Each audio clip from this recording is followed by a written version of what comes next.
Hi, my name is Mary Garris, and I had the pleasure of watching a video called Nancy Dorat's How to Lure an Audience.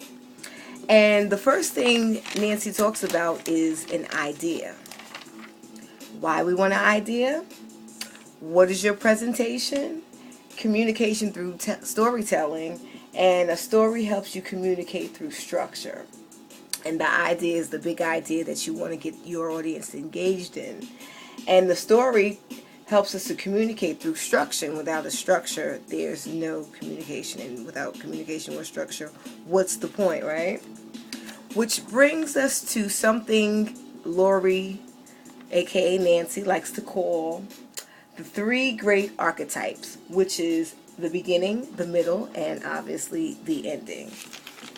Remembering that the audience is the hero.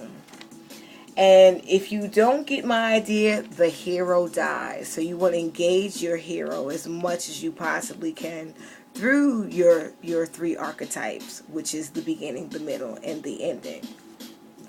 Which and why and how we do this is relating to the idea and having any type of relation that the audience can relate to in the story that you're trying to tell.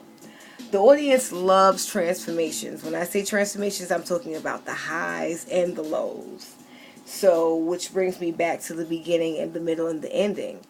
And you always want to have something called clarity. You want to be as clear as possible in your presentation. Clarity is key.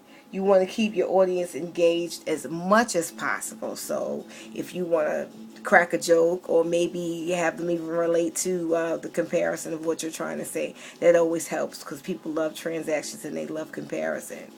She also goes on talking about presenting a shape and transformations of her shape. And what she puts in her shapes is how you engage, how you relate, compare and contrast, and lastly, what is your audience key idea?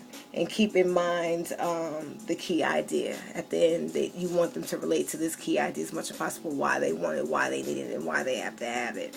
With that said, she also talks about two great speakers, Dr. Martin Luther King and Steve Jobs, how they compare to contrast. They also had this great idea and they presented it. And at the end of their conversation, that idea was so grand that it made you believe in it. So that's the key element of not only making your audience listen, but believe in exactly what you have to say when you have your presentation. The beginning, the ending, and the ending, and finally the final product, which is the idea of what you have to say, the emphasis on it, and why they need it.